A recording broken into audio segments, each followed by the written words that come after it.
కన్నుల గాలికి వ్యర్థముగా ప్రతిజ్ఞలు చేసేదనియు అట్లు చేసిన ప్రతిజ్ఞ నెరవేర్పగడుకు అఖండ తపోనిష్టతో సాధించుకున్న తపశక్తిని ఆరబోసి బ్రహ్మత్వమును నిలుపజాలకున్నాడని నన్ను భావింతురే కాని తపశక్తి సార్థకత ఎందని పరమార్థములు ఎవరెరుగుదురు. నా తలంపులన్నీయు లోకహితములే, నా తలంపులన్నీయు లోకహితములే.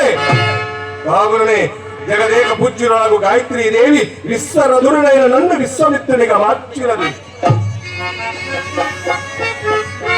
విశ్వమిత్రుడైన నేను లోక కళ్యాణార్థమై పలు చేయుచుండా ఎవరేమన్నను ఏమనుకున్నాను. నా సంకల్పములన్నీయు మానవుని గొప్పతనముని చాటుతున్నవి. అవును, మానవుడు ఎంత శక్తివంతుడు, అతని శక్తి సామర్థ్యములు ఈ లోకములకు తెలిపిన వరకై దైవ ప్రేరితమైన స్వర్గములకు ప్రతి రూపమైన వేరొక స్వర్గము నిర్మించి సంకల్పించింది. ఇప్పుడు సత్యమన్న ఎట్టిదో సత్యమును అనుసరించేవాడు ఎట్లున్నవలిను ఆ సత్యమునే వెలుగువాడు ఎంతని ఉన్నతమైన స్థానాన్ని పొందును. ఈ లోకమునకు తెలుపుట వరకే ఈ హరిశ్చంద్రుని యొక్క సత్యవ్రత పరీక్ష. ఇందు నాకు దేవా పరాజయమా,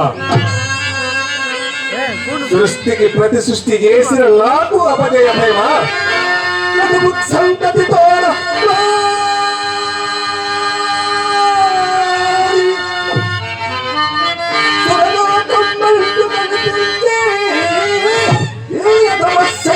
సంకులం గురితే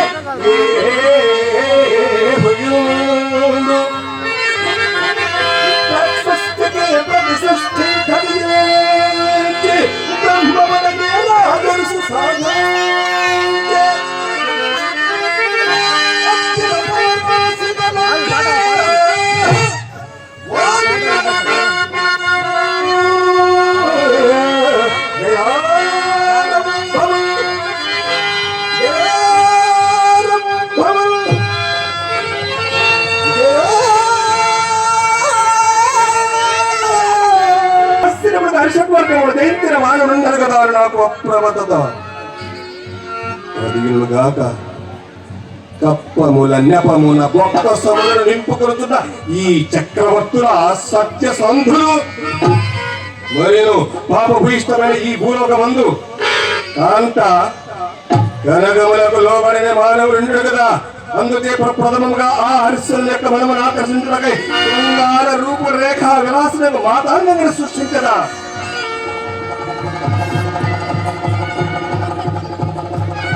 ఓం నమః శివాయ.